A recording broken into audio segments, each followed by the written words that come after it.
Hi, it's Bumble. Welcome back to my channel. Finally getting around to doing the review for the original Alien from 1979. I noticed because I was listening to myself in the review for Predator that I did that my voice sounded kind of quiet even though there isn't any other sounds in this room and I've been talking in the mic. So I'm gonna hopefully consciously try to talk louder, and I'm also trying to hold the mic closer to my mouth. Sometimes when I'm like too focused on reading stuff, my voice kind of quiets a bit, or it's like sometimes I don't want the mic too close to my face just because I don't. It's like very sensitive, so I'm always worried. Like, is it picking up my breathing? Because sometimes other mics I've had have done that. Okay, so this was like my third time watching this movie. I'm trying to think because this was the first Alien movie I ever watched. Yeah, because I originally watched the first three when I was in like high school, and Romulus didn't exist at that point. So I mean, like the like release date first three, not like plot wise first three. And then I watched all of these movies with my mom like the past like 2 to 3 weeks or so. And then I actually sat and rewatched it again just so I could do this review because I thought like, man, I like this movie so much. It's not only like not a hassle for me to rewatch it again, but also because I watched Prometheus and Covenant, but especially was Covenant, um, which are both like prequels to this one. I thought, let me just try watching Alien one more time and see if watching those previous movies has like any difference whatsoever. Okay, I didn't actually sit through the entire film. I like skipped around through most of it and stuff, but like I watched it for like an hour or so, kind of just skipping around, trying to get to some of the important scenes. Actually, when I was skipping, I didn't end up getting to this really many of the scenes where like the crew members were being stalked by the alien or killed. I got to see some of that a little bit, which I wrote in my notes, but I was mostly just trying to write. It was just mostly to refresh myself on like the crew members and what the ship looked like and other stuff.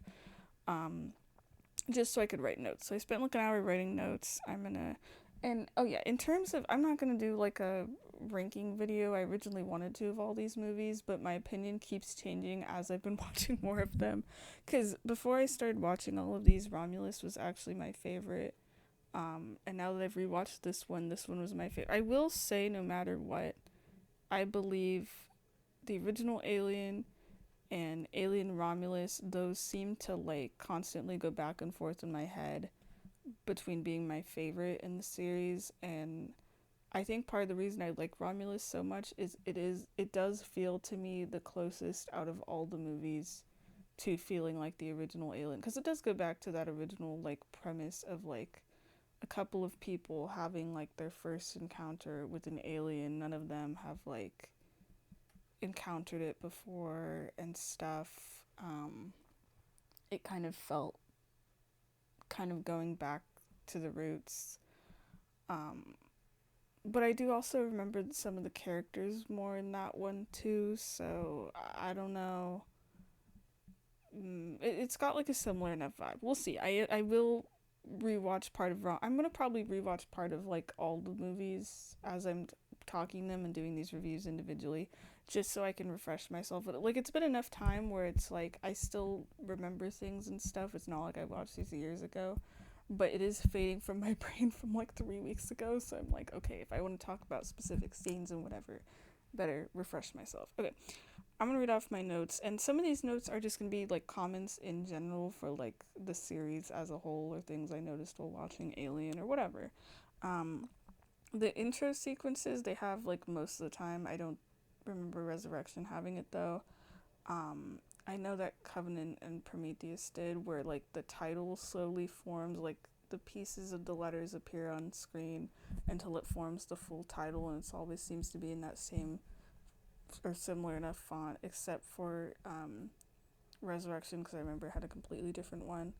And just the way that forms over like the space shots and stuff, I love that. That's just like such a fun detail. Like they could have made it where it's kind of like 2001: A Space Odyssey, where it's like you see space and then the title just pops in out of nowhere. But just the whole thing of making it like it just kind of forms in slowly but surely. I feel like that kind of matches the same tone of like the movies of like it's like slow and suspenseful, or at least that's not all of them are like that, of course. Like uh Covenant was very much the opposite of that, you know, and Aliens also kind of didn't feel like that either because it felt mostly like an action film.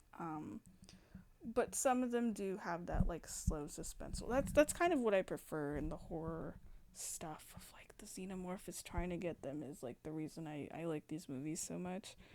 And just the music in this is also cool. I wish I could remember the music in all of them so I can like really compare and contrast. But with this one I noticed it has a lot of like flutes, which makes me think of Close Encounters, which I think was also a like movie about aliens in the 70s. Been a minute since I've watched that too, but that one's also a classic. Like this one has a lot of flutes and it has a lot of like strings, and those seem to feel like mostly the only instruments. Like I don't remember any others or like where the music felt really tense or any, and I feel like that kind of goes with that like creepy vibe they're going for. Or there's a lot of times where there just isn't any music and you just hear sound effects or the characters talking, and I feel like when they do that in these kind of like older horror films and stuff, I feel, or like older sci-fi movies or whatever, because 2001's kind of like that.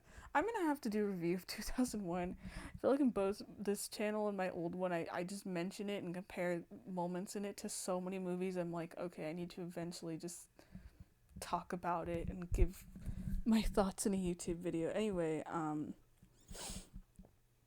yeah, but not having the music in some parts also feel suspenseful. Like I get so focused, it kind of like forces me to focus on what's going on and stuff. But yeah, the flutes made me think of Close Encounters, and just the ship and like the practical effects and stuff.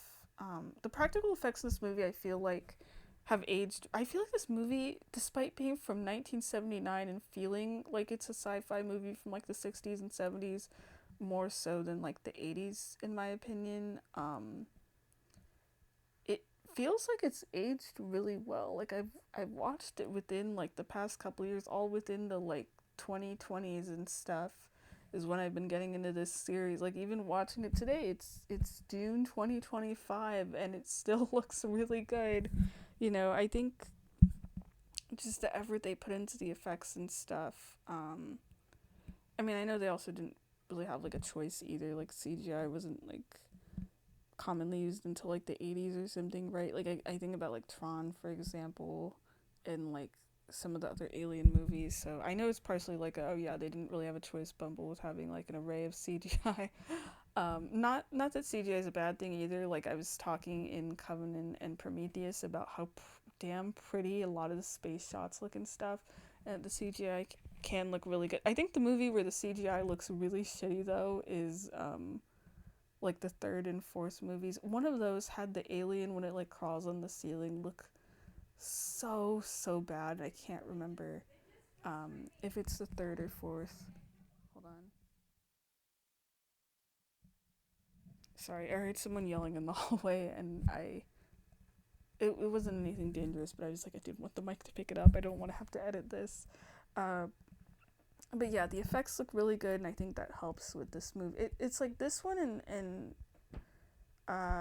2001 are like some of the first things I think of when I think of like older movies of this kind of genre, this kind of vibe. They feel like have just aged really well. Like I don't watch this and think like, oh, this movie looks really old. I mean, it does look old to be fair, and it definitely has that feeling. Um, like they have the really old ass looking computers everywhere, all over the ship, which is obviously like the big. I feel like computers are like the big clue in movies of like when did this movie probably come out because it has to mirror like real computers. But I do like with the ship, it doesn't look like a military ship or anything. And like the crew doesn't feel that way either. I feel like with a lot of older sci-fi movies and stuff where it's like the spaceship stuff or whatever, like it feels like the military. And then there's even shows like Star Trek where it like they act like it's, you know, it is supposed to be the military to be fair. But, this one, they're basically like space truck drivers. They're delivering this cargo. I don't even remember what their cargo is for emphasis of how little important it probably was supposed to be. I mean, their true cargo is supposed to be like the alien and stuff, but like that was the point of like they got redirected to go to that planet and stuff. Um, like they all just feel like normal people. I think that's what threw me off with, and I haven't even gotten in my notes. It's probably going to be like an hour. I'm just giving that heads up, at least an hour.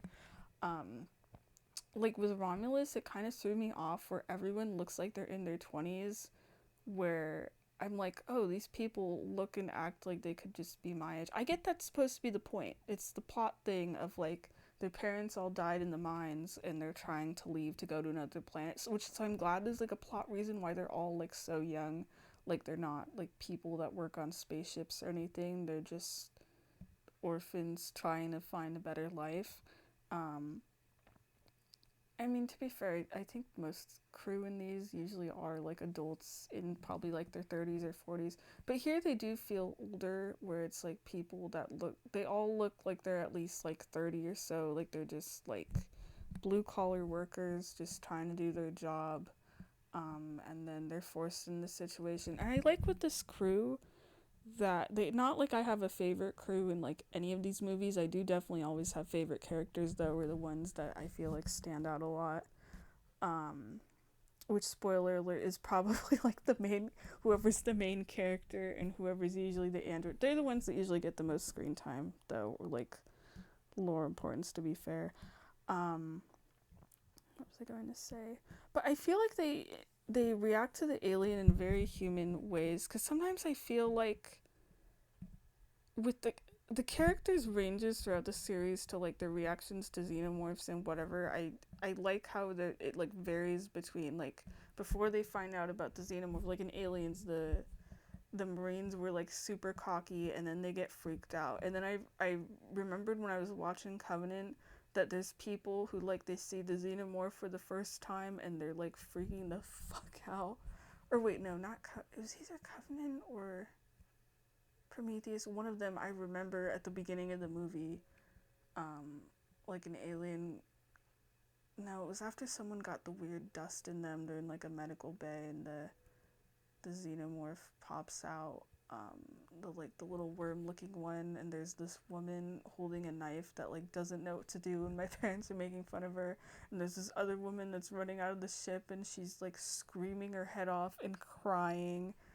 And then compared to this movie, where I mean they don't know what it is, but like they're like pretty calm.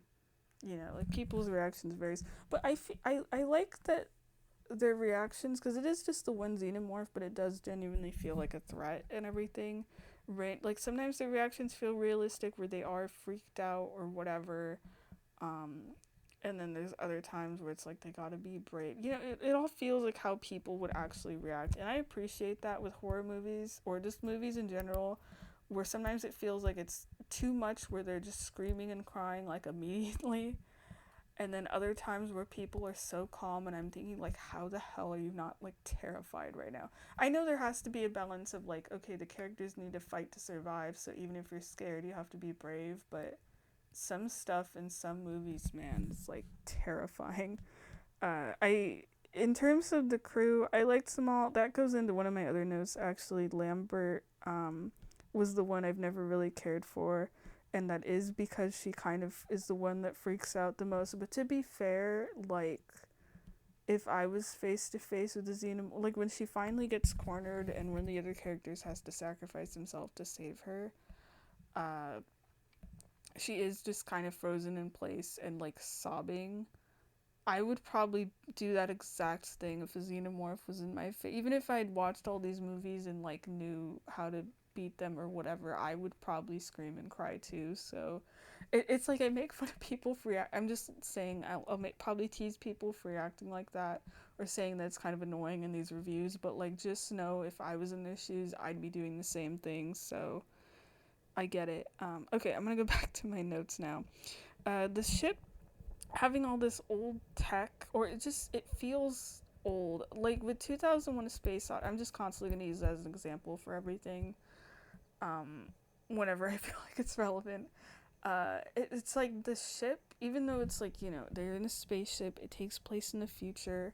It's like it feels so cold, and there's all these super bright lights, and all the walls are white and whatever. Everything's so pristine and clean that it reminds me of like a hospital room kind of vibe or something, even though hospitals aren't always like clean or whatever.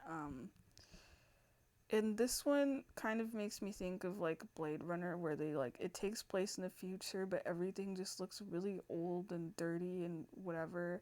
I think that's kind of cool. Like I feel like that fits like the ship fits the vibe of the characters being like just ordinary like blue collar workers and stuff, and the ship feeling like everything like they've like somebody's lived there. I feel like really matches that, but it also feels cold and creepy. It has this like empty vibe, or just the ship itself just has this vibe. Maybe something about it being paired with the music, it makes me think of the Portal series, but I think more so no, more like Portal 2. I was gonna say Portal 1, but like that one has a lot of like square shaped walls and stuff. I guess when you run away from GLaDOS, actually when you're in the inner workings of like Aperture and stuff and all the machinery, I guess it does kind of feel that way. Maybe also like some of the old Aperture areas in Portal 2. So Portal's a series that's like near and dear to me. That I haven't gotten to talk about on this channel yet. Uh, that is also something I will make comparisons to when I can, as a heads up. But yeah, the ship in this, it feels interesting where it's like it feels big and empty, but like claustrophobic at the same time. And I feel like the other ships don't in the series don't feel like that. Or I mean, then again, all the locations aren't always ships. Like Romulus has a similar enough vibe, but the ship feels like it's still too big to me. And then with aliens, they're in like buildings, and it's also sort of close, but they're like, at least the rooms look different and stuff. It looks like a building. And then 3 is just like prison. And I think 4, they're in a spaceship again, but like it definitely does not feel like tiny. Even when they're in like hallways, it still feels like there's enough light. This one, it just everything feels like it's really dark and it's claustrophobic and stuff, and it's just it feels like you're locked in. I love it and I hate it at the same time. Also, what's funny is I've paid attention to how often characters smoke in this series. Do the characters in this constantly smoke just because this movie's made in the 70s? Like, there's less smoking the further the movies go, and I'm not saying that as like a oh, in older movies everyone smoked a ton, and then in newer movies there's like a bit less smoking as people know the dangers of smoke. Like I get in old movies there's like people who like smoke like trains, but it's kind of funny cuz like this series like takes place in the future, and there's just like a ridiculous amount of like smoking, and like I think mostly the first two. I think by the third one it kind of like is toned down a bit. Maybe in universe 2 it's like they also realize it's a danger. But then again, I don't think anyone was smoking in Covenant and Prometheus though. And those are like plot wise the two oldest. Okay, I'm gonna keep going. The cat Jonesy is my favorite character. I do have a soft spot for like animal characters though. And I like how he's the only one that survives with Ripley. Like I noticed this time around, she's even petting him in the first scene where she's introduced. I actually like this is one of those movies where it doesn't have like character establishing moments of like individual ones where it's like we're gonna have the scene that's just this character and this is what their personality like. Everyone's introduced together. Like it starts with them all waking up, and then which made me wonder. I was thinking like why is Ash in there, and then I remembered the crew isn't supposed to know he's an android, because I was thinking back to Covenant, when the Covenant Prometheus, where there's just an android running around while everyone's asleep, which I'll be talking about that later. But yeah, everyone is like eating and talking together or something, and Ripley's just there petting Jonesy, and then she talks to him so sweetly and risks her life to save him, which my mom, when we were originally watching this movie, thought was like really dumb. And I'm thinking, like, yeah, I wouldn't want to put my life in danger. And then I think about, like, if it was my little dog, I'd want to rescue her too. I mean, I don't know who Jonesy, like, is supposed to belong to. Maybe she's, like, the group cat. But it makes me sad she never sees him again after the start of Aliens. Like, I'm wondering if she just stayed with him, and I was wondering that when I was watching Aliens as well. You know, how she was originally just gonna go back to her life, even though she didn't have her same job, and then she was convinced to go with the colonists just so she can get her old job back. And then from there, everything, like, goes to hell with her. You know, like, she tries to go home, the ship crashes in the prison, she dies there, and then gets cloned like 200 years in the future, and then the clone gets to go to Earth, which is cool. But I feel bad for the original Ripley. She didn't want to go through any of this shit. Um, yeah, I'm wondering if she just decided not to help the colonists or whatever. She would have at least had some job to go back to, would she still just have been alive? And then I've heard there's a game that I'm tempted to play where it's like her daughter's the main character, and I'm just like, great, her daughter gets like roped into this shit too. But yeah, the cat is cool. I'm glad that Jonesy survives. I also find it funny that one of the other characters dies from going to look for him, and then Ripley goes to look for the same cat, and she's like fine. I was also wondering, like, how old is the like mother AI that's like inside of all the ships? Like, the characters I think use it in like every movie except for Resurrection, where it's replaced by an AI that acts the exact same but is referred to as father. Like, even mother exists in Covenant in the prequel, so I don't know. I just find it interesting. There's always like the same named computer through however long this series lasts, you know?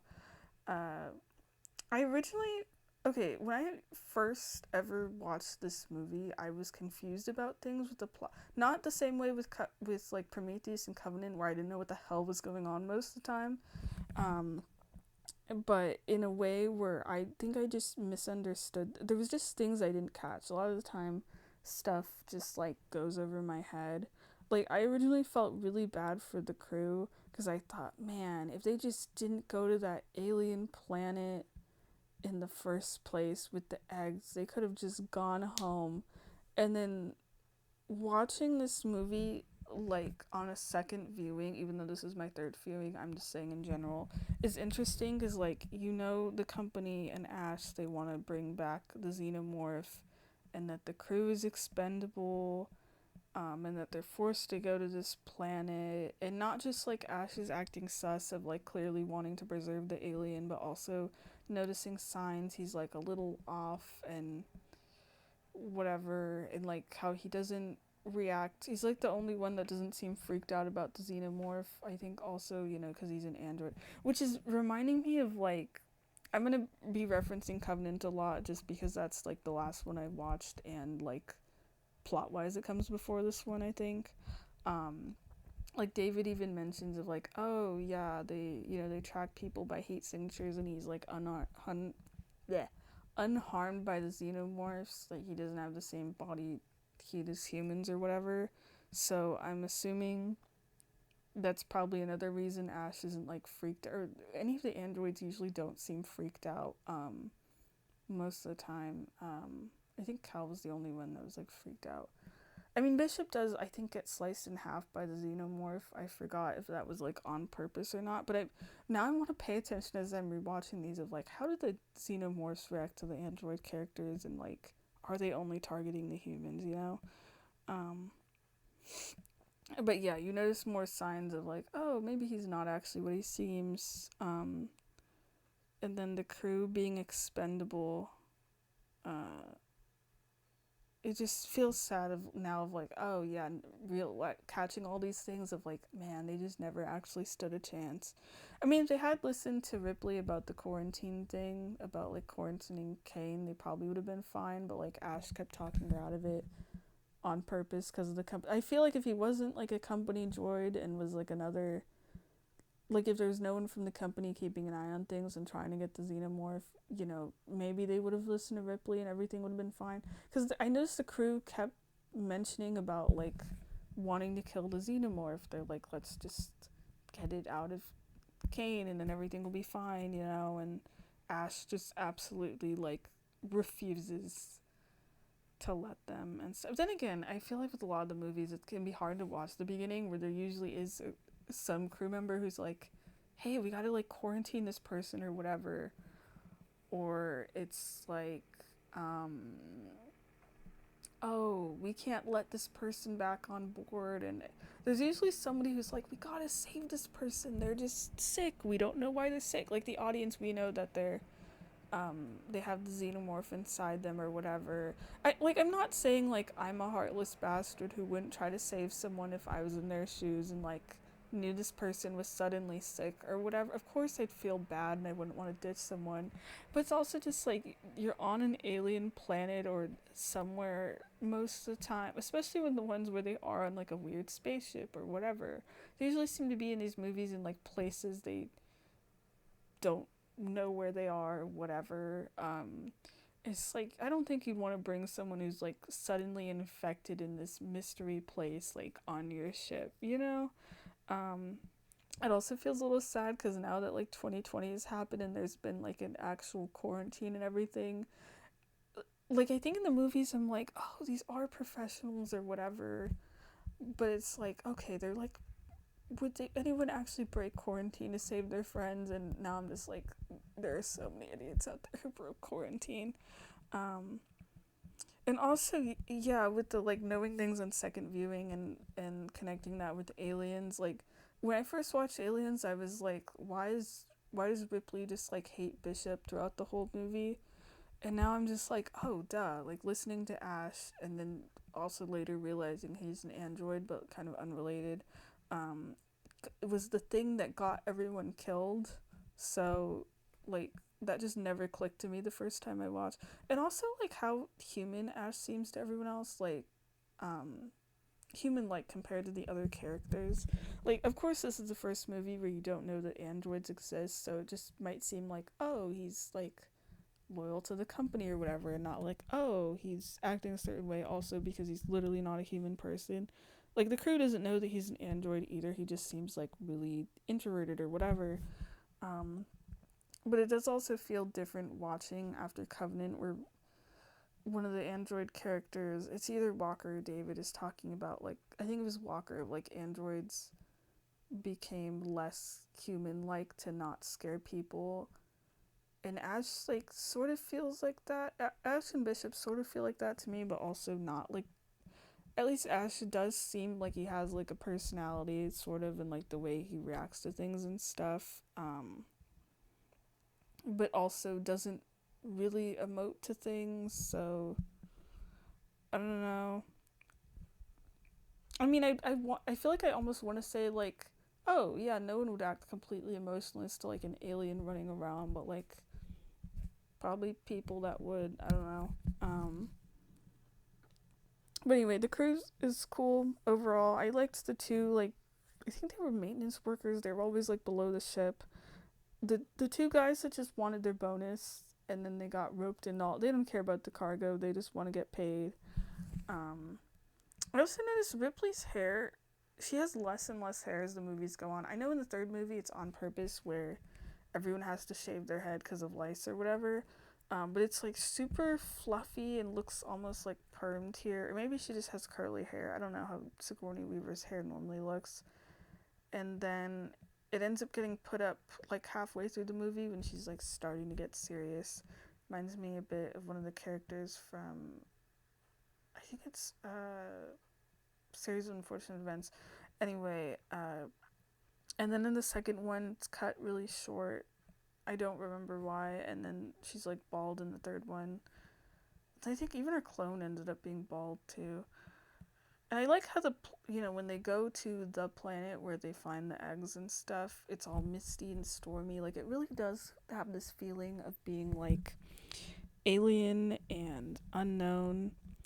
I still have questions even after watching all of these. I don't even know if I need to just find more alien stuff that's not the movies, or if you're just not supposed to know, if you're like only someone that watches the movies.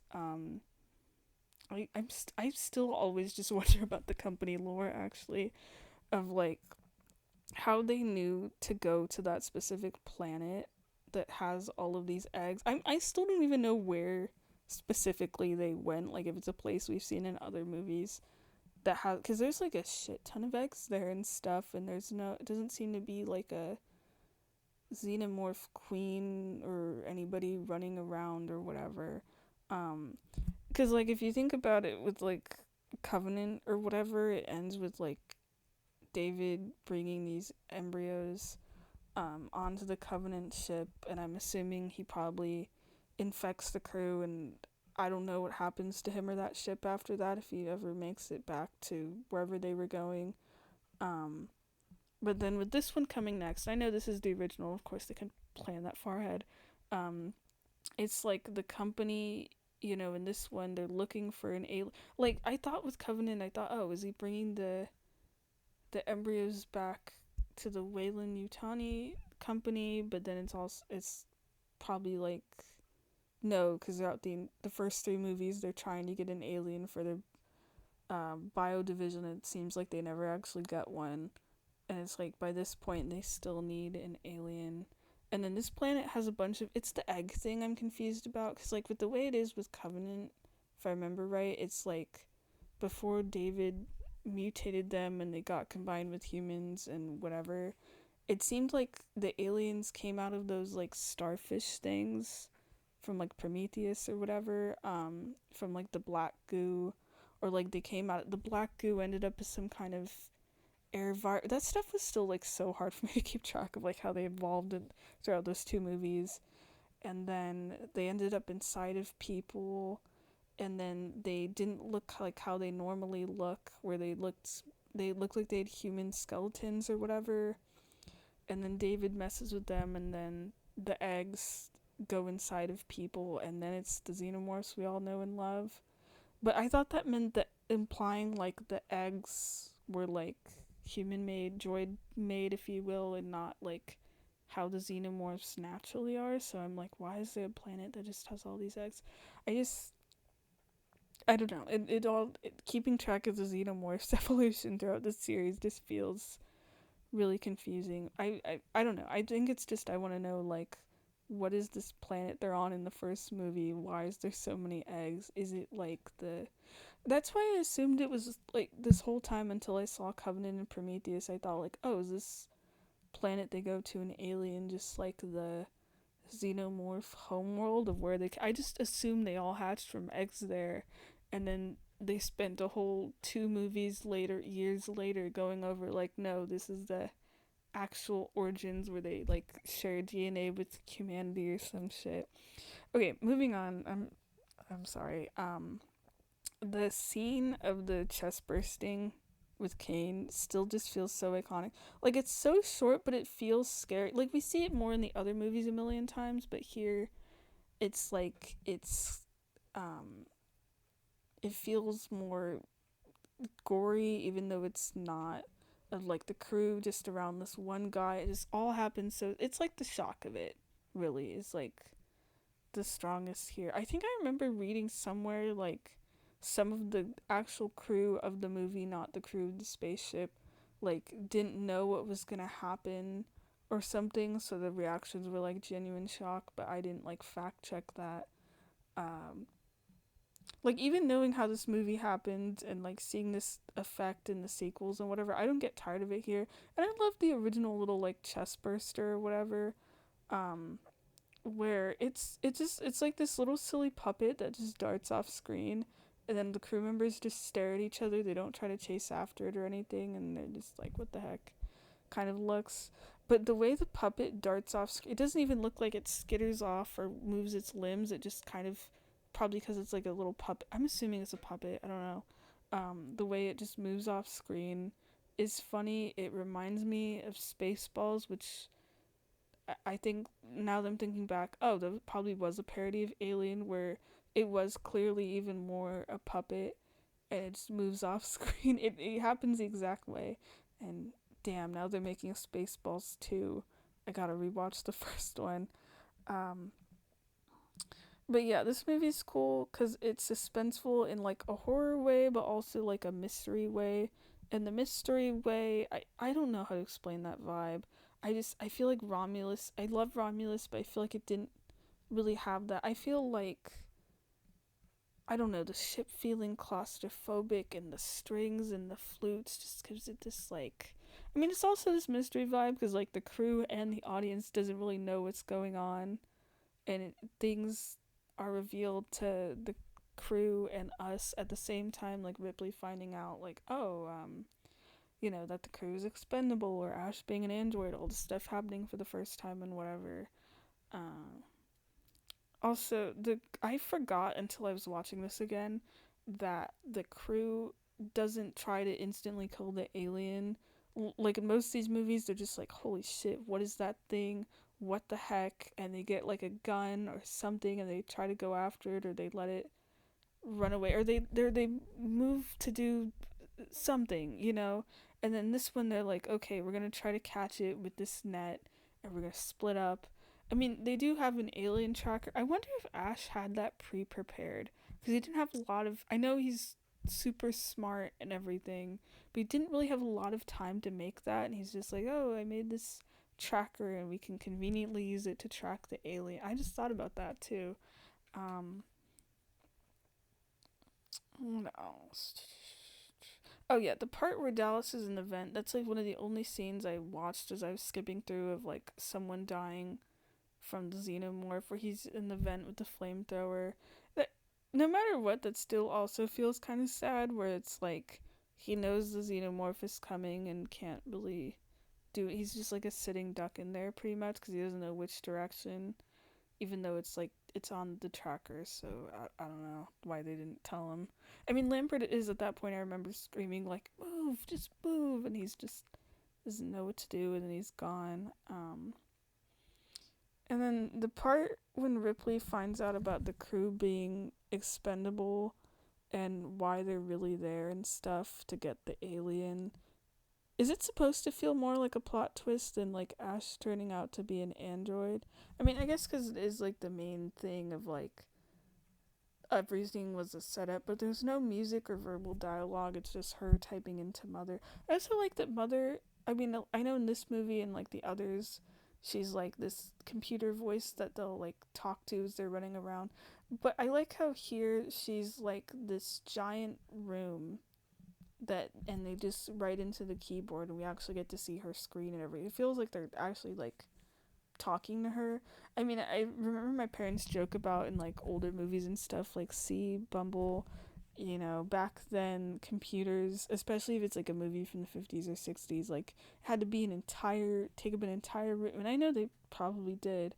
Um and then that's kind of the point where Ripley feels like the main character. She actually starts like crying, and she gets really angry, and then it leads to Ash trying to kill her, and then him being a robot. Like it all just happens all at once. I feel like that's one of the only times where she's kind of crying a bit too.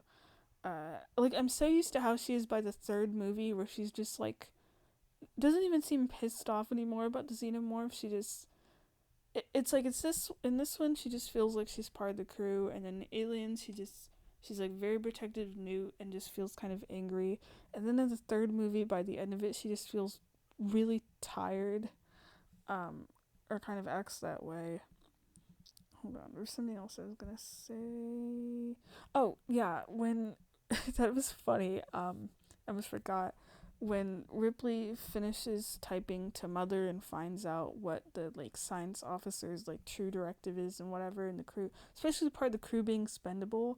Then the next shot shows Ripley after it's been zoomed out of like the computer screen, and then Ash is suddenly just there, like right next to, like he teleported in the room, type of stuff, and he's like, oh, there's an explanation for this, and she's like, I don't give a shit about your explanation. And it's just kind of funny timing of like, why is he suddenly here? That's always something that's funny to me when there's like a twist someone finds out about a character, and then that implies like, oh, this character isn't who they seem, or they might be evil or whatever, something that they're not supposed to know, and then the character is suddenly just there, or you're like trapped with them, and it's like the scariness of that. It's kind of like the game Ebe. I'm not gonna emphasize further into that though.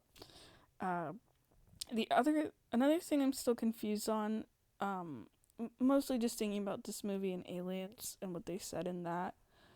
Was Ash actually broken or not? Because like in the second movie, when Ripley like freaks out meeting Bishop, the rest of the Marines tell her like, oh, or maybe it was Bishop saying like, oh, that model was like broken or glitchy or whatever, and that's why he tried to kill you and like screwed the mission or something.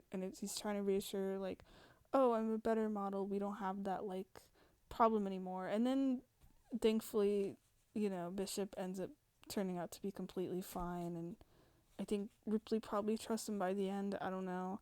Um, but then with this movie, it's clear he's like following company orders to like get the alien and kill the crew if necessary. Like it's literally like the movie spends the whole time of revealing like, oh yeah, those were his orders given as the science officer and stuff, and he's an android that's put there for the company to like make sure they follow stuff. Like they literally mention about I skipped that part in this viewing, but I remember when I watched with my mother, um they said, "Oh, there was someone who was supposed to go with us, and the company replaced that person with Ash like the day before or a few days before like the mission or something," which was already sus to me in the first place of like, why do they suddenly change out crew members? But then I noticed like I was like trying really hard this time to pay attention to like when he interacts with Ripley after she finds out about the crew and whatever. Like she shoves him into a wall right before he tries to kill her, and I thought he was bleeding at first, and I'm like, she didn't shove him very hard. Um, but it might have been sweat, but it's like it was, how all the androids have, and it's like the thing that gives them away for being androids is like their blood's white instead of red, but it was like these little droplets on his face, and I'm like, is he sweating blood or something? And that's what I was thinking. Okay, maybe he is like faulty, because he gets like kind of a little giggly even. And I thought it was a weird choice at first. I'm like, why does he specifically try to kill her by like shoving a magazine down her throat? And then now I'm thinking like, oh, maybe it's so that no one can hear her. But it is kind of an awkward scene to watch where it's like there's no sound or music except you hear Ripley like struggling to breathe. That also sounds really scary.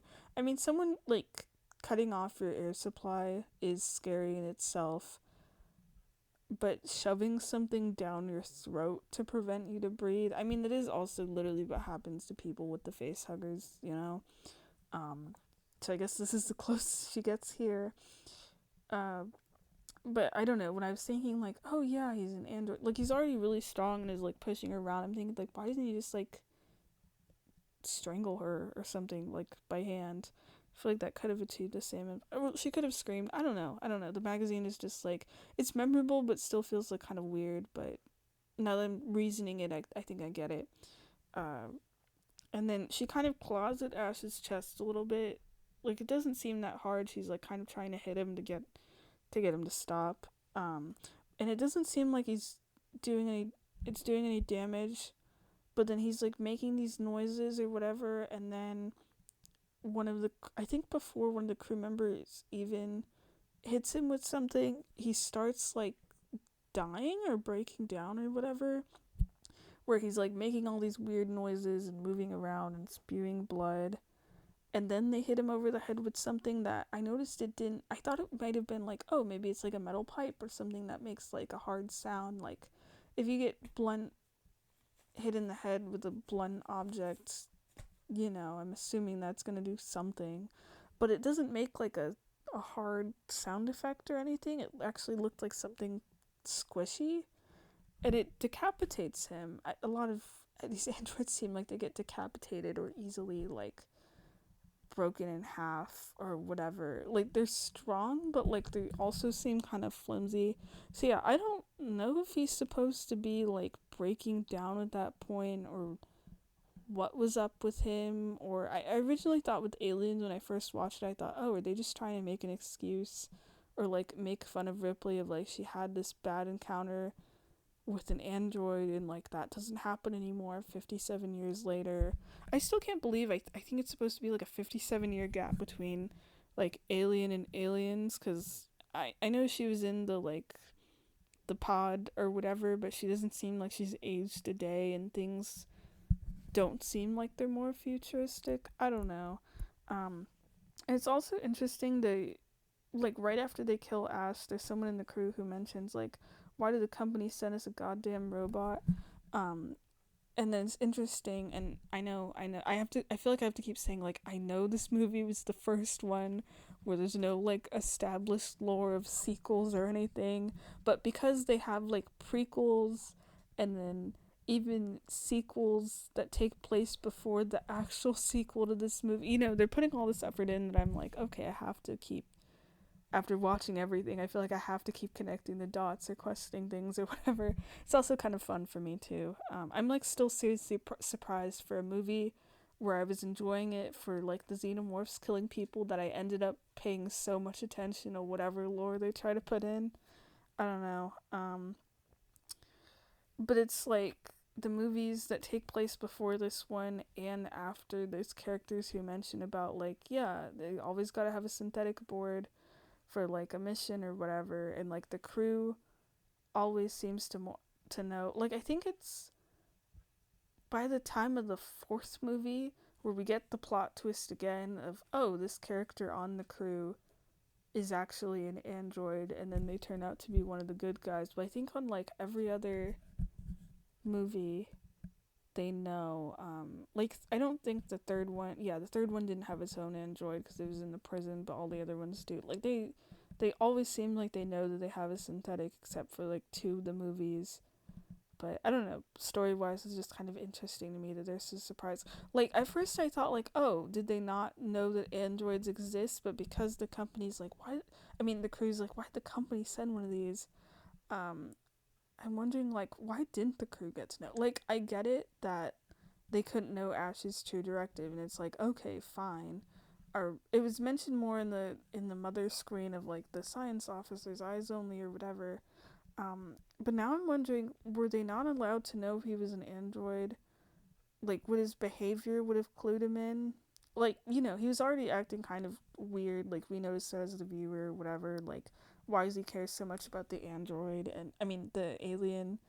And maybe the crew just thinks like, oh, whatever. Maybe as the science officer, he like cares or wants to investigate or whatever. They leave him to do his own thing. Like the crew doesn't seem like they care about each other that much in this movie until like people start dying.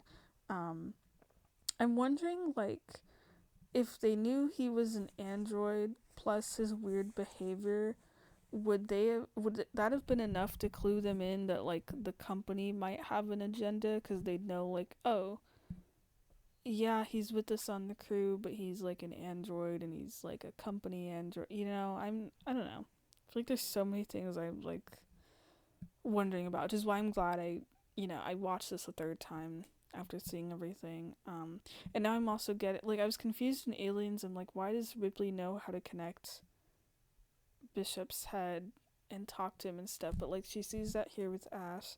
I don't remember if it was her Lampert that's like the person that connects him, but she's Ripley's the one that talks to him and stuff.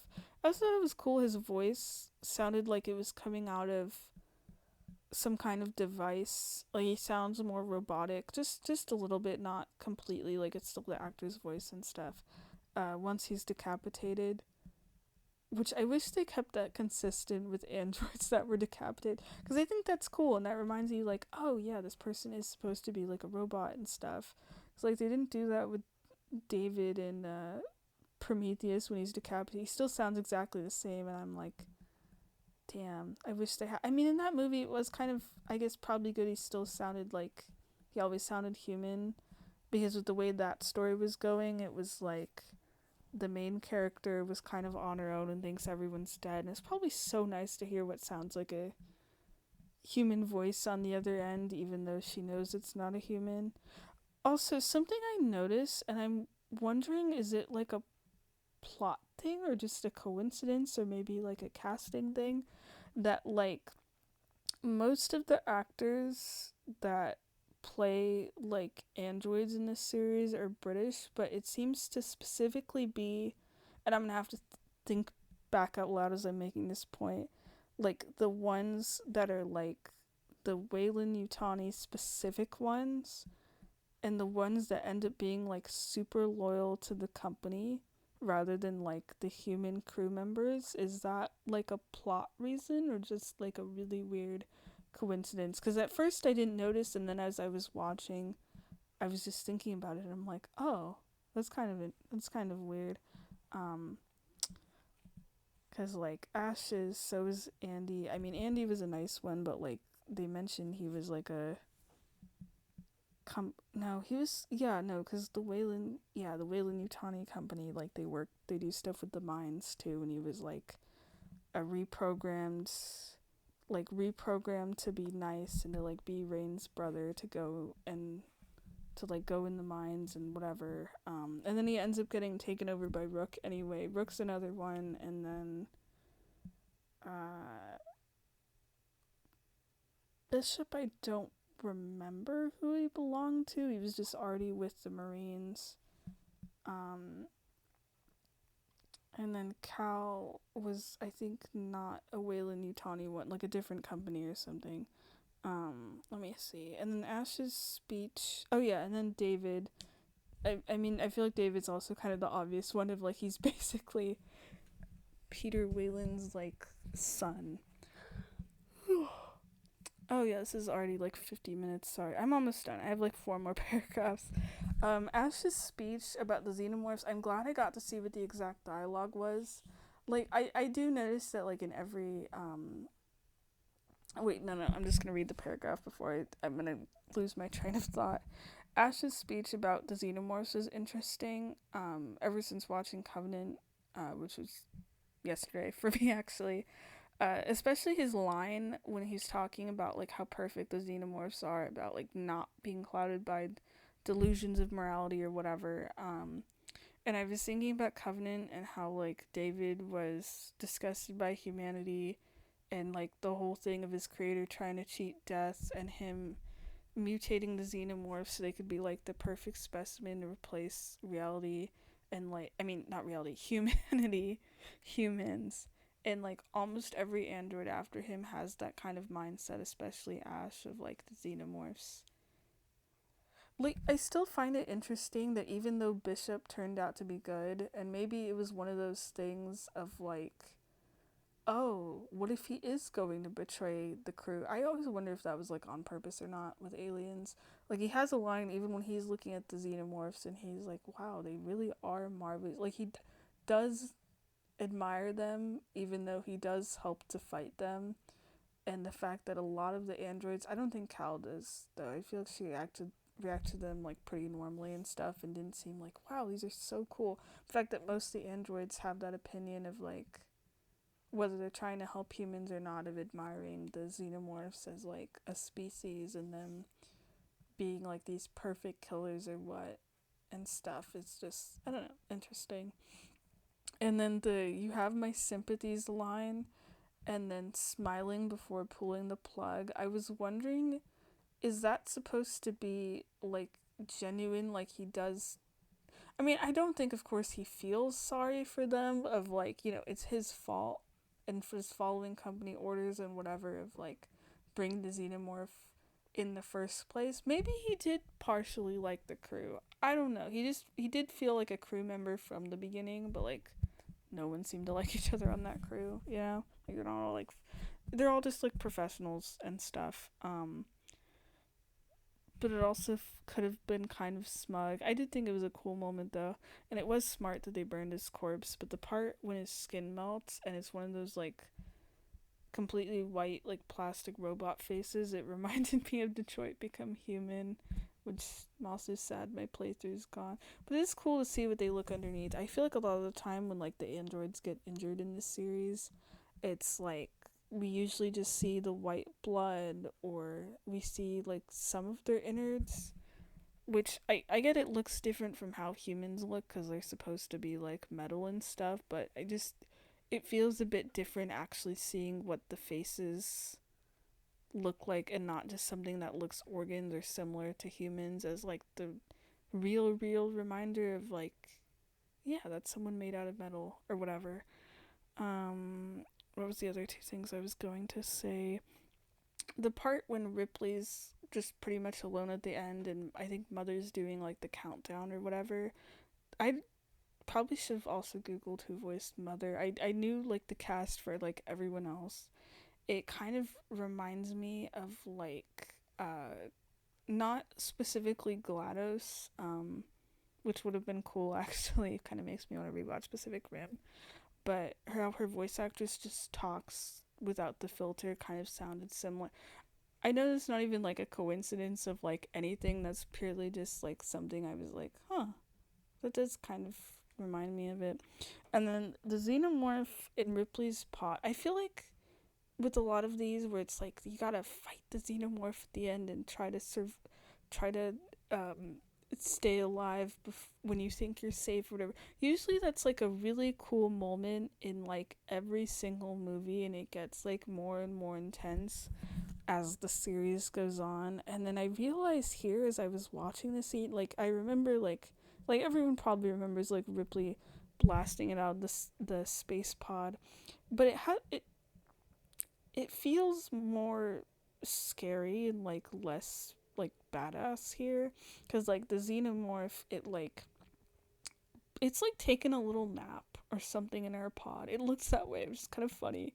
And then it's blending in with the wiring, and the way it like slowly comes out, and you feel the horror of it of like, oh shit, she's like stuck with this thing. And I feel like those kind of moments where it's like you have to beat the xenomorph really fast, like they feel really fast in the other movies, like very like tense, but this is like a different kind of tense where it's like she's trying to stay calm, and she's saying the lyrics of some song. I just remember the part of her going like, "You are my lucky star." You know how people kind of like hum things to themselves or whatever when they're like scared? It's like that. She's like, it doesn't feel like, yeah, she beat the alien. It feels more of like she's just trying to survive and like praying it goes away. Um like it's one of the parts in the series to me where she looks like genuinely really scared. Like she just there's one part where she just screams really loud when she tries to blast it out and stuff. And I'm so used to like I keep thinking about how she is in 3 because that's like the last time I see her as her original self, where she, is ready to do whatever to fight these aliens. Or like when she goes to rescue Newt, she's like so ready and stuff. But then in this, it's like she's completely afraid, which is fair. It's like this thing just killed all of her crew and stuff. Okay, I'm glad this worked out. I was like scared at first I was gonna go over an hour with how many notes I had and how sidetracked I got, but this was exactly an hour, which is perfect, 57 minutes. Yeah, so that's my review of the original 1979 Alien. Until I watch and review Romulus, maybe like tomorrow or something, I don't know which one of those I prefer. Probably this one. I will say though, as a movie, this is like one of those that's like a 10 out of 10 to me, in that I think everything with it is really well done. Like with some of the other Alien movies, I mean, also Prometheus and Covenant are the ones that are like most on my mind because I like just watched those yesterday, as mentioned. Or like with some of the other ones, I can think of things where like, oh, okay, there's things that I liked and didn't like, and those are very clear in my head, even before I'm doing those reviews and stuff. With this one, it felt good. I'm not saying with the 10 out of 10 it's like the most perfect movie in existence or whatever. And I know, of course, it's a beloved classic for a reason, of course, but um I thought it's aged really well. I thought the performances were really good, especially Ian Holt and Sigourney Weaver, and just the xenomorph and everything. It's peak. I feel weird saying that, but I'm like, no, I loved it. I mean, sometimes with these kind of movies, or like I mentioned about 2001, I always wonder, like, do I love it because I know it's a beloved classic or because I genuinely enjoyed it? But no, this is I mean, I hadn't seen, this wasn't like a movie I grew up with. I only discovered this series like like maybe 3 years ago, and it wasn't one where I was like, oh, I need to watch this because it's a classic or I've always meant to watch. It was like, no, I want to watch the third one just to see one of the doctors. And this, I needed to I was gonna originally just watch Alien 3 and like nothing else, but I was like, might as well start from the beginning. Sure, take me forever to get to the third one. And then the funny thing is, I still have always thought the third one sucks, and this one turned out to be great, and I didn't originally even want to watch it. Um, but yeah, this is my third time watching it. Even though I didn't actually sit to watch the entire thing, I just watched like most of it, really, or like the plot important stuff. It's one of those that's like enjoyable to me every time. I think that's truly what I mean by the 10 out of 10 is like it's a movie I can watch again and again and I don't get sick of it. And even as I'm talking about it, I'm still noticing and thinking about things I didn't notice every time. It's one of those. It also helps. Like I've watched all the movies with like the lore stuff now, so yeah. I don't know all the alien lore though. Of course, I know there's like a couple of video games. There's like I think comics probably. There's like more stuff. I know there's so many things I don't know. I don't know if I'll get to any of those. But yeah, this I enjoyed this a lot. Alien. No, I'm sorry. I can't watch Aliens as the next review because plot wise, it's supposed to be Romulus, and I'm just like, yay! I get another excuse to watch Romulus again. That one I also enjoy. You're gonna hear me praise it a lot. That's the thing. Yeah, but yeah, this one's cool. I love it. I'm gonna end this now. I'm trying to think of closing thoughts, but it's like 10:30. I can't. So hope you enjoyed. There will be more Alien reviews. There will be some kind of not Prometheus. What's the word I'm thinking of? What's the other series? Predator. Some kind of Predator review besides the original. It's either gonna probably be Predator 2 or is it called Predator 2 or is it just called Predators? Did they do the Alien sequel thing again with just adding an S, which is so funny to me? Or it's gonna be Alien versus Predator at some point. We'll see. Alright. Bye.